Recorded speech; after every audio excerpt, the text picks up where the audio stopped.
llama la proyección en X. Por medio de A. ¿En Y? ¿Y en Z? Ahora, ¿qué es lo que tenía que hacer? Sacábamos las letras, quedé con 1, y ahora multiplico por 2, entonces me queda 1, 2, 0. Y para indicarle a la persona que lo está viendo que estoy hablando de una dirección cristalográfica, 80. Pero si valía una medida entre A y B, hacemos cambiando, porque no importa que sea una medida. Pero la dirección que yo le estoy indicando es en relación a esa celda.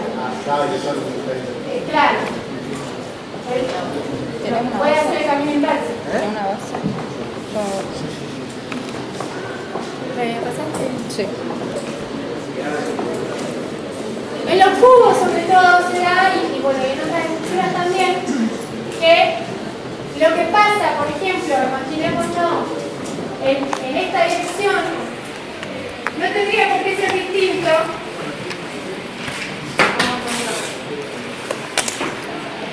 Lo que pasa en esta dirección no tiene por qué ser distinto a lo que pasa en esta. Si el cubo es simétrico, está todo igual, ¿sí? Y tampoco tiene por qué ser distinto a lo que pasa en esta dirección, porque yo podría haber elegido otro cubo, darlo vuelta, ponerlo distintos, y me tiene que dar lo mismo. Entonces, a veces hablamos de familias de dirección. Utilizo solamente 3 índices para nombrar un montón de familias en las que pasa exactamente lo mismo, aunque no son las mismas direcciones, claramente. ¿Sí? Pero son análogas, porque todo depende de que domine de otro lado. Para indicar que estamos hablando de familias de direcciones, lo que hacemos es marcarlos entre este corchete quebrado, ¿sí?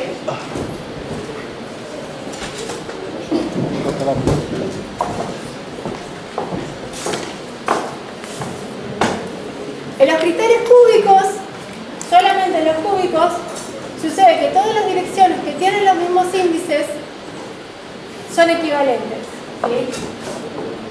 Independientemente del orden que tenga. O sea, si yo pongo esta familia y estoy escribiendo un cristal cúbico, significa que me estoy refiriendo, por ejemplo, a la dirección 2, 1, 0, 0, 1, 2, 0, menos 1, menos 2, ¿sí?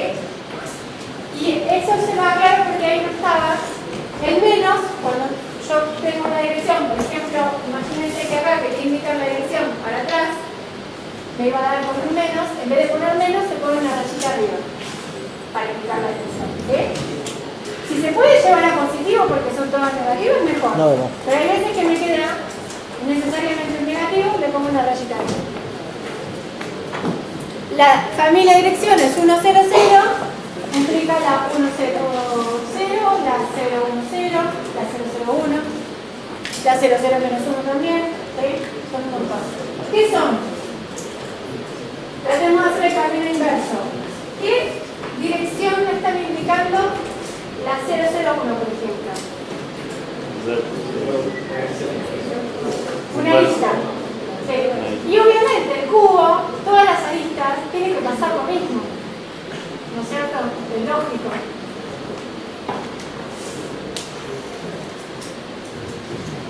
Además de direcciones, también puede ser interesante nombrar planos cristalográficos.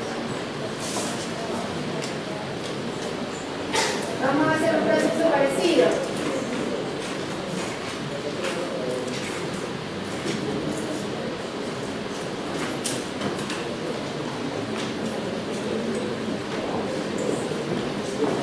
¿Qué es lo que vamos a hacer? Si el plano pasa por el origen lo elegí yo. Así que o traslado el origen o traslado el plano paralelo a otro lado, porque lo importante es la orientación del plano, ¿sí? Entonces, para poder hacer el ejercicio, yo necesito que el plano que yo quiero nombrar no pase por el origen.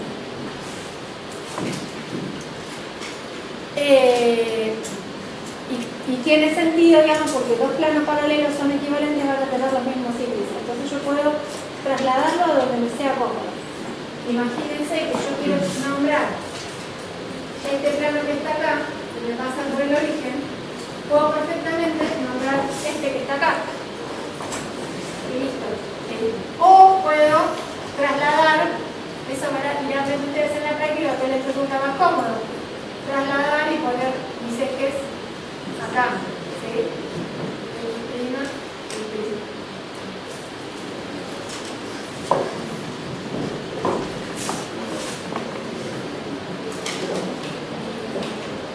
Si el plano es paralelo a uno de los ejes, lo que se va a suponer es que lo corta en el infinito. Y yo el número que voy a usar es el inverso, ¿sí? Ahora vamos a hacer un ejercicio. Voy a usar el número recíproco. Por ejemplo, si yo tengo un plano que corta en un medio, voy a usar 2. Si tengo un plano que corta en 2, voy a usar un medio. ¿Se entiende? Entonces, si tengo un plano que corta en el infinito, uso 0. Ahora con el ejercicio va a quedar más claro. Y nuevamente tengo que tratar de que no me queden las fracciones, entonces voy a tener que multiplicar todo para que me queden todos los números enteros. Vamos a hacer un ejercicio. A ver,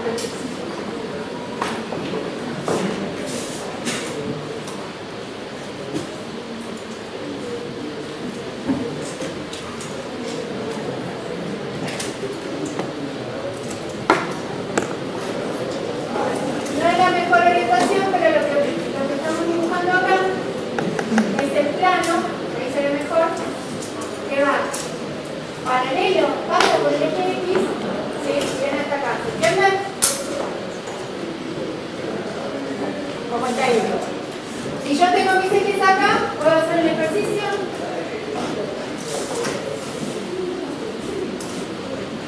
¿O tengo que hacer algo?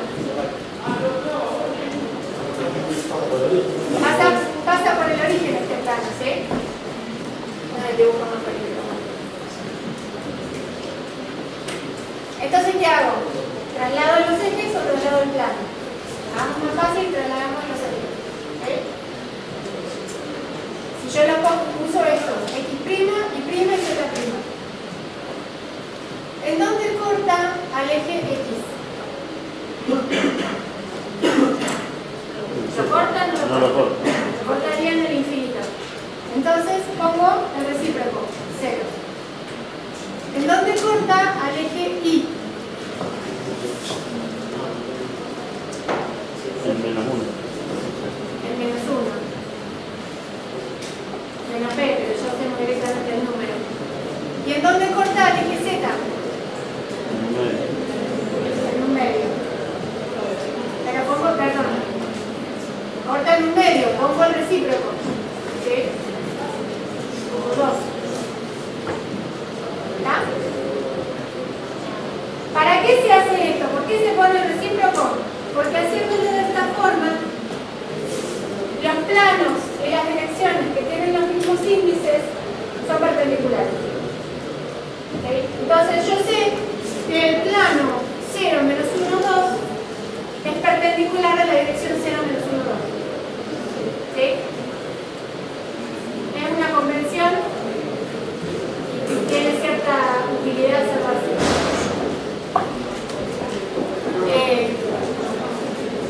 Siempre que pasa por el origen cambiamos. Sí, porque no hay otra forma de hacerlo. O cambiás el plano por uno paralelo o cambiás el origen. Que si estamos pensando que la materia está formada por un montón de cubitos, uno igual al otro, cambiar el plano, cambiar el sistema de coordenadas es lo mismo. ¿Sí? O depende de qué elegiste para mirar. ¿Querés ver si hay otro bastante de dibujar? Ah, ese te la miraba más de arriba. ¿De acuerdo? Y esto también. El menos, otra vez, con una rayita.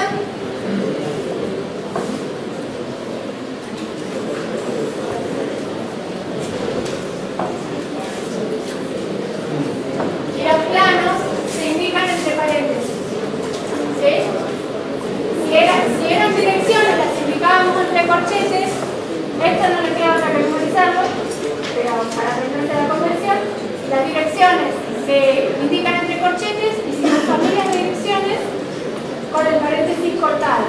¿Sí? Si son planos, se indican entre paréntesis, y si son familias de planos, pasa lo mismo. ¿Sí? Los indicamos entre llaves. Otra vez, este plano no tiene por qué ser muy distinto en un cubo a este, a cualquier cara. Entonces, todos estos planos los nombro 1, 0, 0 y listo. Estoy repitiendo todas las caras del cubo. ¿Está? Lo pongo entre llaves.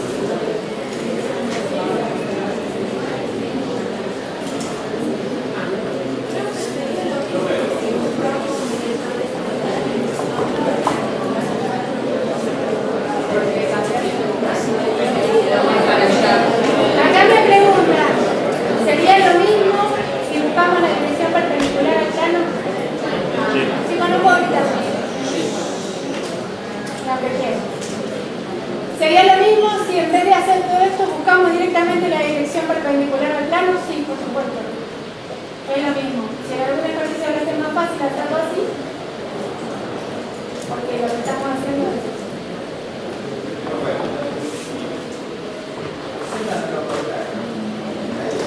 Más fuerte que el Z lo corta en un medio.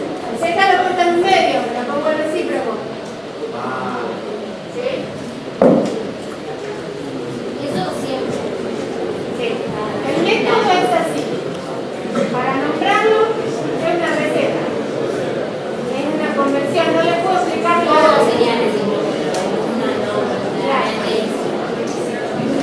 En este sí. En cero, fíjense, no corta en cero, corta en infinito. Porque no lo corta. Pero ponemos cero.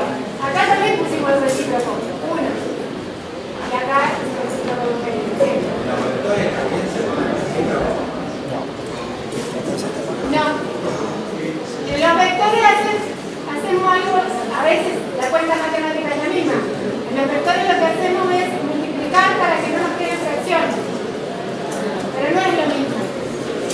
No es dar vuelta a todo. A veces solamente multiplicar con números para sacar las fracciones. ¿Sí? Pero si el plano, digamos, está medido de la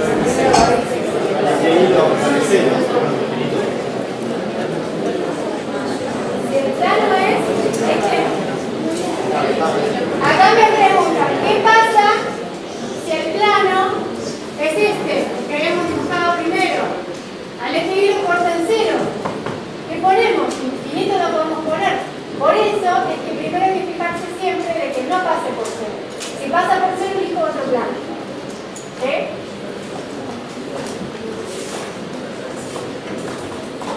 Bueno, entonces, direcciones entre corchetes y la familia de direcciones entre corchete partido.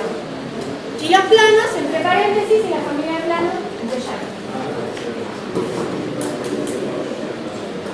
Acá tenemos un par de ejercicios más. No los voy a dibujar porque no me está yendo muy bien, pero vamos a hacer los ejercicios.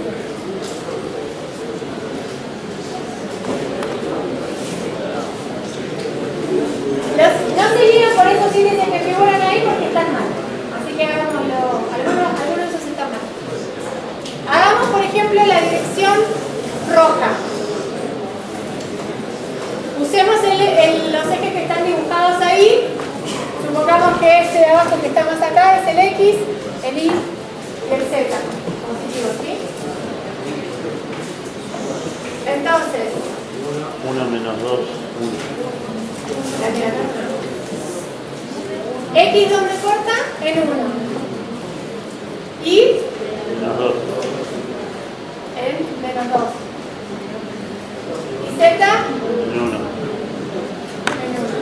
El menos va ¿Tengo arriba. fracciones? En dirección el menos también va arriba. Sí. ¿Tengo fracciones? No. Entonces ya está, ya puedo decir, estos son mis índices. ¿Y entre qué los encierro? Entre corchetes, porque era una dirección. El plano verde, hagamos ahora. ¿Se ve? ¿Pasa por el origen? No. Lo dejo ahí entonces. ¿Dónde corta el eje X? En 1. 1 menos 1 medio. ¿Dónde corta el eje Y? Menos 1 medio. Primero anotamos los números y después porque hoy se nos va la mente. 0. Y el eje Z no lo corta, así que sería infinito. Ahora pasamos al recíproco. 1 menos 2, 0. Listo. ¿Tengo fracciones? No. Podría tener. Si esto me hubiera dado 2, por ejemplo. 1 menos 2, 0. ¿Y entre qué lo pongo?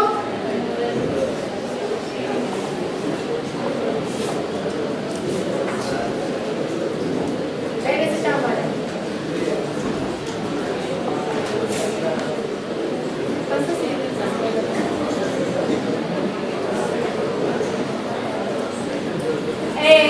Relacionado con esto de los planos y nombrarlos, ¿sí? ¿Para qué es interesante nombrarlos? Porque a veces hay planos que son más densos que otros. Y cambian mucho las cosas.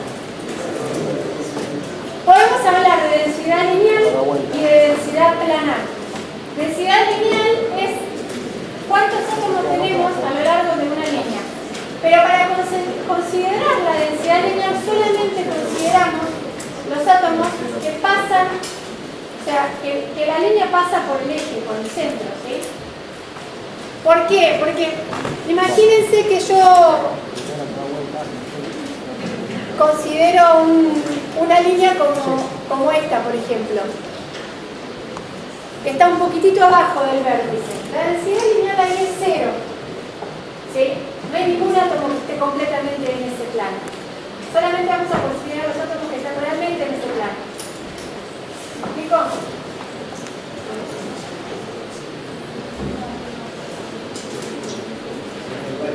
Nosotros estamos hablando de planos y en realidad los átomos tienen volumen.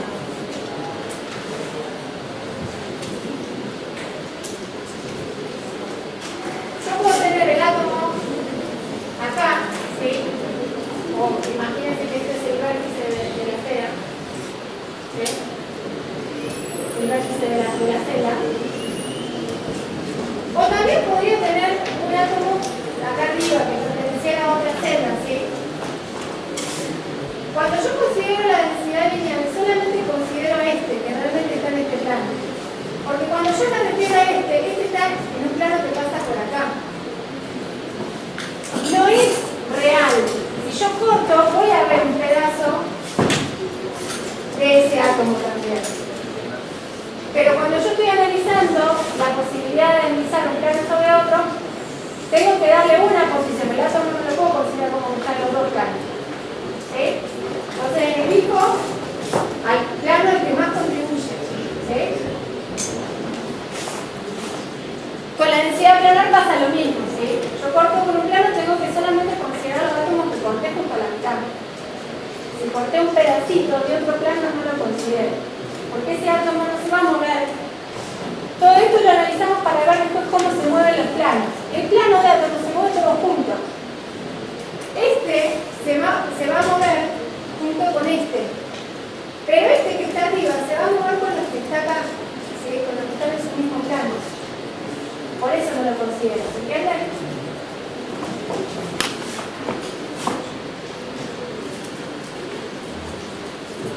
Listo. Bueno, entonces, densidad lineal, tomo una línea y me fijo cuántos átomos hay en realidad. Por ejemplo, si esta línea vale A, esto es R, esto es R, la densidad lineal va a ser 2R sobre A. A, me tendré que fijar en cada celda cuánto vale y sacar un número, como hicimos con el factor de empaquetamiento. ¿Bien? Con la densidad planar voy a hacer lo mismo. Bueno, si yo estoy considerando este plano, yo acá voy a tener... Un autor y un autor. No, pero si considero el plano entero voy a tener el círculo entero, ¿sí? del átomo. No estoy considerando la porción del plano, sino todo el plano, para acá y para allá. ¿Me siguen? Entonces voy a tener pi por radio al cuadrado, por 2 si considero esta parte. ¿Sí? Y lo divido por el área en la que están ocupados y llegaré a otro número.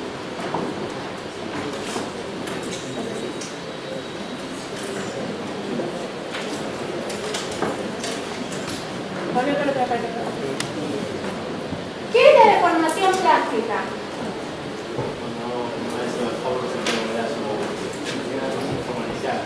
Bien, una deformación permanente. ¿Sí? Se diferencia de la deformación elástica, que la elástica, cuando pone una carga, se deforma, pero cuando la suelta, algo hace que las cosas vuelvan a su lugar. En cambio, la deformación plástica se modificó algo permanentemente. La deformación plástica en realidad es el deslizamiento de planos. Si yo tengo, habíamos dicho que cuando teníamos dos átomos,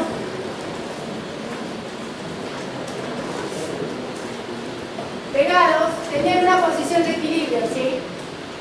Y tenían una fuerza de atracción, era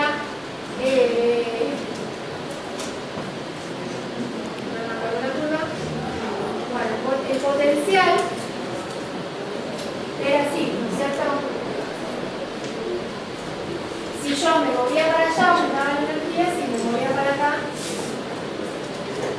este era el radio y esta era la energía.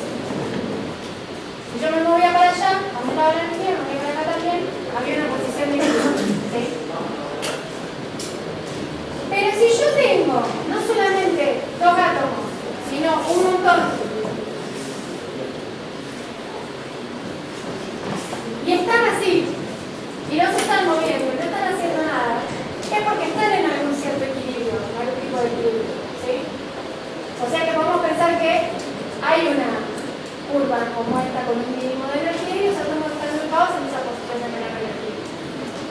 ¿Con qué tiene que ver? Con la atracción de todos los átomos que están, ¿sí?, alrededor. Este está trayendo a este, pero si se acerca mucho y lo repele, ¿sí?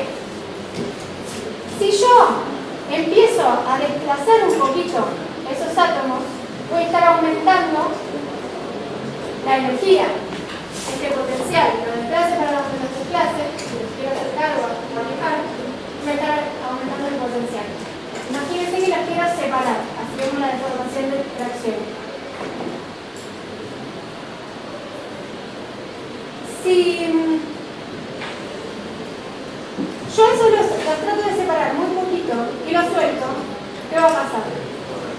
Van a volver al estado de energía mínima y se va a recuperar esa deformación. Eso es lo que pasa cuando vemos la deformación elástica, ¿sí?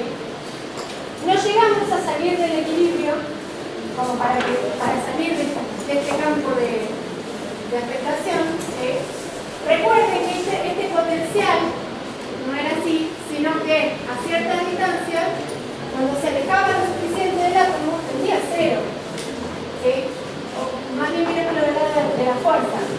Cuando nos alejamos lo suficiente, un átomo del otro, ya no hay tanta fuerza. Entonces el tema es lograr hacer fuerza suficiente como para separarlo y llegar a la fuerza cero.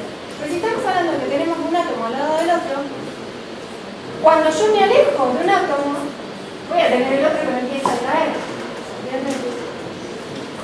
Si yo me logro alejar lo suficiente como para hacer un salto, esto está en cierta posición de equilibrio, ¿sí? Si yo esto lo tiro para allá, si lo desplazo un poquito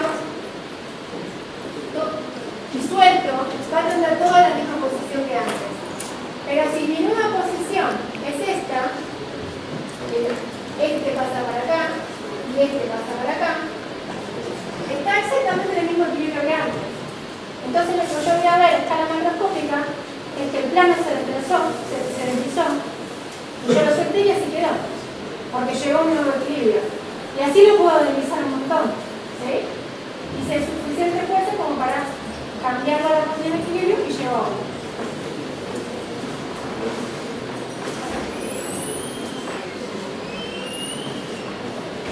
¿Por qué es importante el tema de las densidades? Porque los deslizamientos ocurren casi siempre, o mucho más favorablemente, en los planos más densamente empaquetados.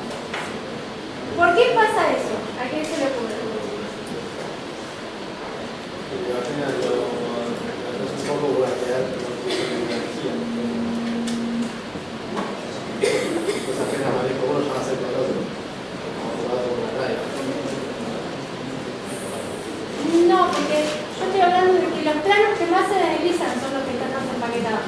No estamos hablando de la dirección o de los que hay alrededor. Eso tiene que ver con que los planos más densamente empaquetados son los que están más separados de los otros planos. ¿Sí? Lo pueden ver desde el punto de vista de la repulsión de cargas. ¿Sí? Hay más planos, van a estar más separados, se repelen más, porque tienen más cargas totales. O incluso pensando en, imagínense que yo hice un plano de pelotitas. ¿Sí? Puse todas las pelotitas unas pegadas a las otras, o hice otro plano con pelotitas así separadas. ¿Sí? Imagínense que yo esas pelotitas las tengo, de alguna manera las logro tener todas en un mismo plano, y yo quiero apilar planos iguales de esos. Si yo tengo el plano así, me va a ser mucho más difícil pegar los planos, porque voy a tener todas las pelotitas que se tocan. ¿Sí? En cambio, si tengo planos así, menos densamente empaquetados, con más espacios huecos, se van a encontrar más y se van a aproximar más. Y si los planos están más aproximados, el deslizamiento obviamente se va a complicar, porque se van a trabar algunos con otros, ¿sí? Están saltando, ¿sí? Se van a aproximar más. ¿Entienden? Sí.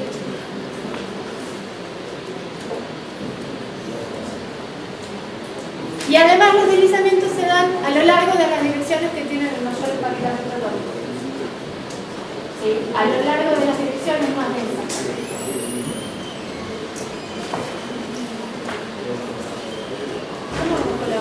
¿Eh? 4 y 4. Bueno, vamos a analizar las dos estructuras cristalinas compactas que vimos. Vimos FCC, cúbica centrada en las caras, y cúbica centrada en el cuarto. Chicos, están haciendo un poco de murmullo y los de atrás no creo que escuchen.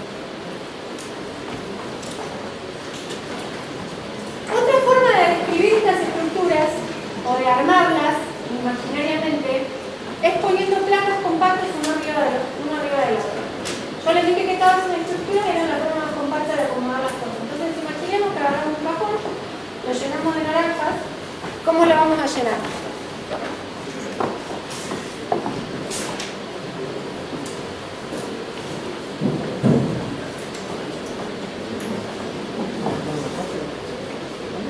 Obviamente, en la línea voy a poner las pelotitas así tocando. Y después las voy a poner así. Ahí la mejor forma de hacerlo, ¿no es cierto? Las voy a poner acá. ¿Sí?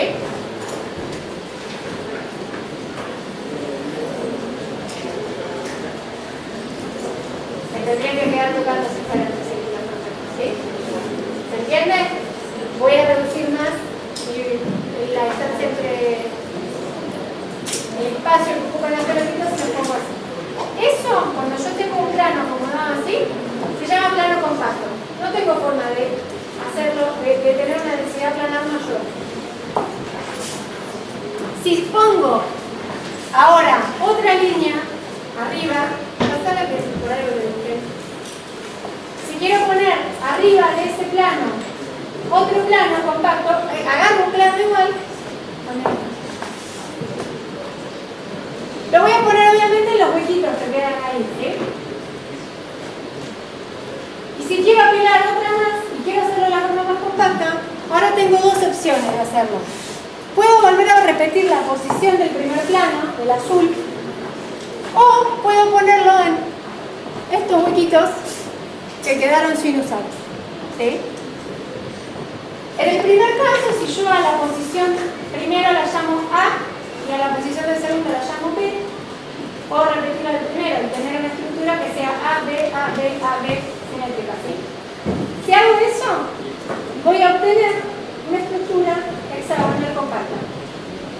agarro y pongo un plano en una posición, otro en la posición B, el tercero en la posición A de nuevo, B, A, ¿sí? Y lo miro, voy a ver que construir una estructura que la puedo representar con hexágonos compactos, con los átomos incluidos como ya habíamos visto. Si en cambio hago la estructura ABC, ya saben, y pongo en ese huequito el tercer plano, ¿sí? Voy a tener una estructura que es ABC. ¿Por qué digo las tres letras? Porque estoy representando tres posiciones distintas. ¿Sí? Una, otra y otra. Igual es compacto, igual la mejor forma de acomodarlo tiene la misma densidad. Pero sí, lo que estoy generando es la estructura cúbica centrada en las caras. Es un poco difícil de ver. El hexagonal compacto es más fácil, ¿sí? Porque lo podemos llegar a visualizar más fácil, porque el plano de abajo es el mismo plano del hexágono que nosotros dibujamos. El del medio es el plano que tiene los tres. Yo les había dicho.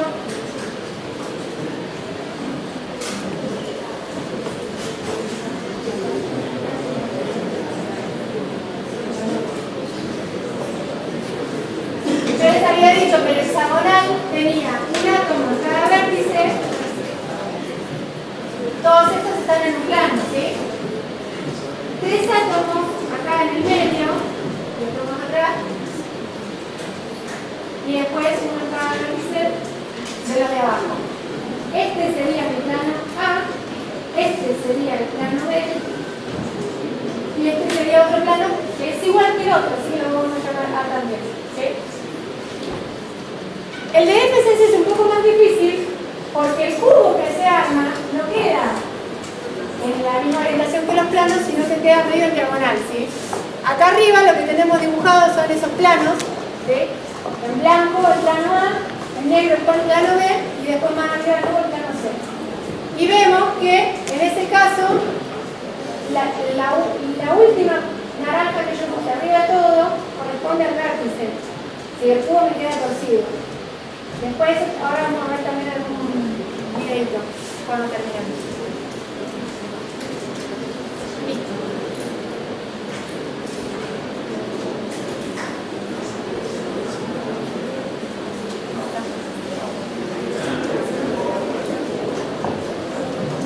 Yo ya les había adelantado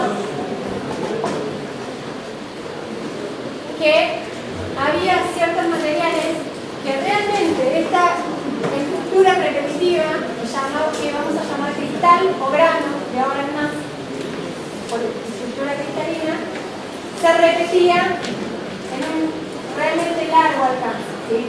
Esos materiales que están formados por absolutamente todos los átomos, siguiendo el mismo patrón y en la misma dirección, a eso lo vamos a llamar monocristales. En general no sucede eso. Cuando un sólido, cuando un material está solidificando y está ordenándose, porque cuando está líquido, ¿cómo está? Está todo desordenado. Habíamos dicho que estaban así, casi tocándose los átomos, pero no salió demasiado ordenado. Pero en cualquier orden, ¿no es cierto? Cuando pasa el estado sólido, se va ordenando. Y bajo ciertas condiciones, puede ser que realmente se ordene todo el material siguiendo el mismo patrón. Si no, lo que sucede es que yo tengo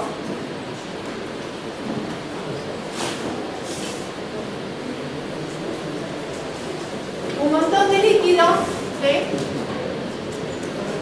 Y acá se empiezan a ordenar algunos átomos con esta orientación, ¿sí? Pero simultáneamente, y se empiezan a ordenar significa se empiezan a solidificar. Cuando se ordenan, pasaron a estado sólido. Y acá simultáneamente, en esta otra dirección, también se empiezan a ordenar. Pero después cuando llegan, este orden no coincide con ese. Por más que las estructuras sean las mismas, yo acá tengo un cubo orientado así, y acá tengo otro cubo orientado diferente, ¿sí? Entonces estas dos cosas nosotros si las miráramos en el microscopio las vamos a ver diferentes, me van a reflejar la luz diferente. Las vamos a llamar granos o cristales.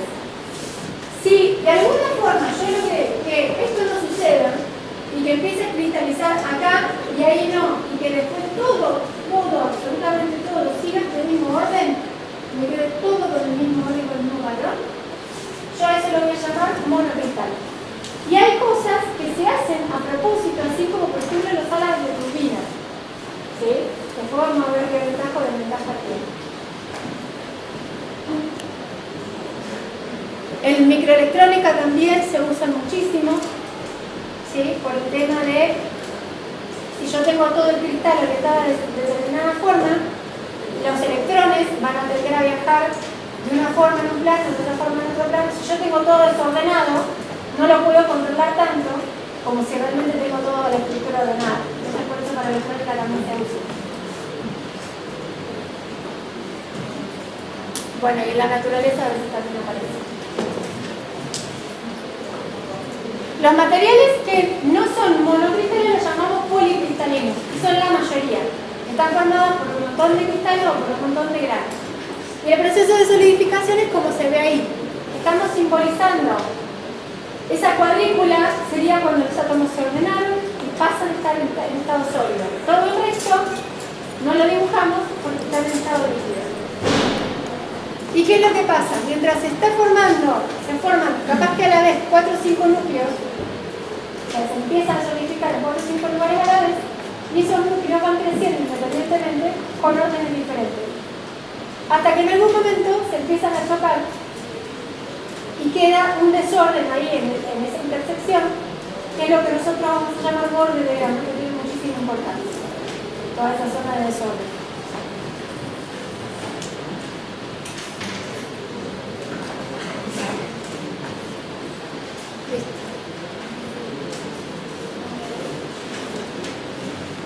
Anisotropía, ¿qué significa?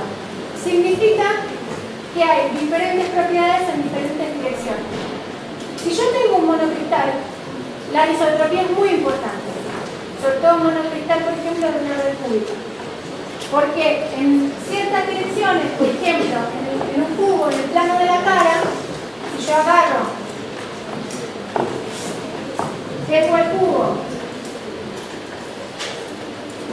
en realidad tengo un montón de cubos, ¿sí? Porque estoy hablando ya de un material real.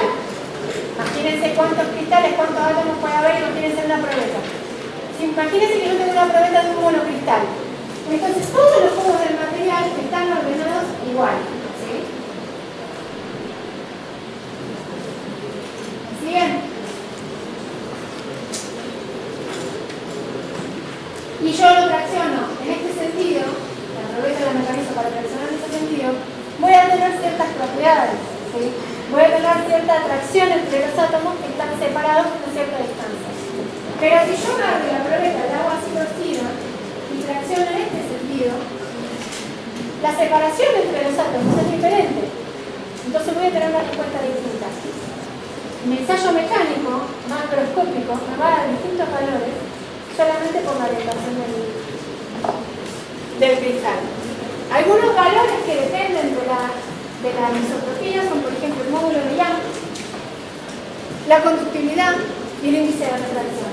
El módulo de Young está muy relacionado, creo que lo vamos a ver después, no lo veré, con esta energía de enlace, directamente. Depende de eso, pero vamos a ver.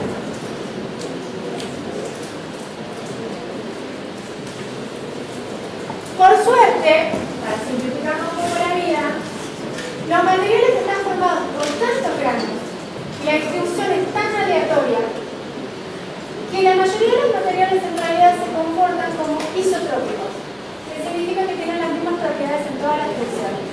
Porque capaz que hay un grano que está orientado así, y así tiene menor resistencia, pero al lado hay otro que está orientado al revés y tiene más. Entonces el promedio de las propiedades me da como si el material tuviera las mismas propiedades en todas las direcciones. A eso lo vamos a llamar materiales isotrópicos.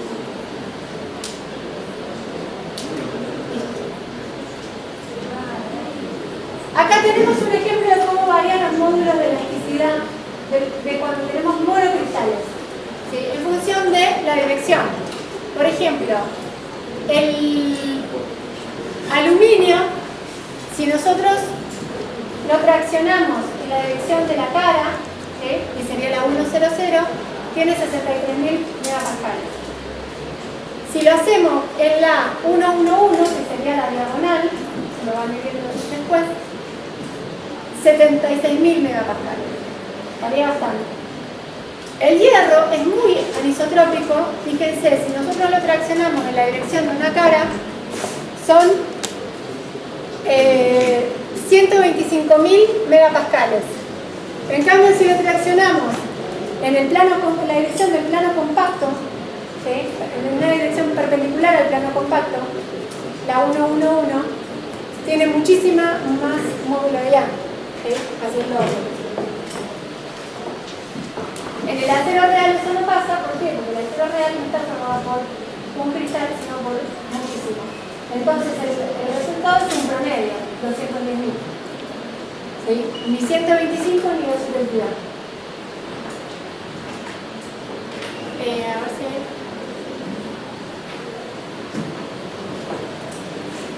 En oposición a lo que son los sólidos cristalinos, están los sólidos amorfos, principalmente los vidrios, que son sólidos que no están ordenados.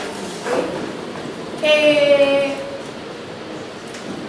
Generalmente es difícil encontrar algo que sea totalmente cristalino perfecto, ¿sí?, siempre está bastante cristalino pero tiene defectos, y también es difícil encontrar algo que sea completamente desordenado, porque aleatoriamente las cosas se terminan, aunque sea en alguna porción del material, ordenando.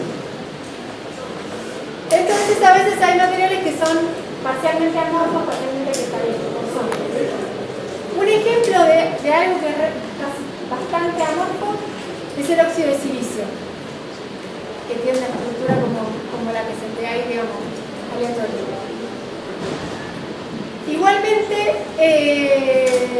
depende también de las condiciones de enfriamiento. Eso lo vamos a ver más adelante.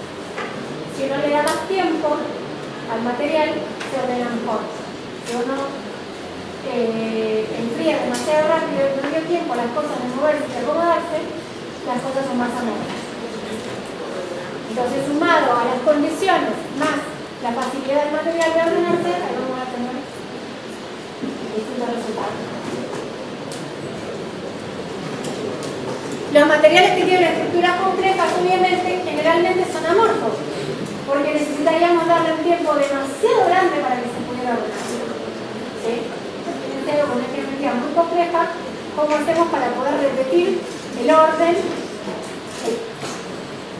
en un largo alcance? ¿Sí? Los metales generalmente solidifican como cristalinos, los cerámicos suelen solidificar como cristalinos, los vidrios inorgánicos suelen ser amorfos, y los polímeros siempre tienen partes ordenadas y partes no ordenadas, o partes cristalinas y partes amorfas. Y pueden obtenerse con cierto esfuerzo, depende de lo que se quiera, 100% amorfos y 100% cristalinos. Vamos a ver ahora unos videitos que quedaban.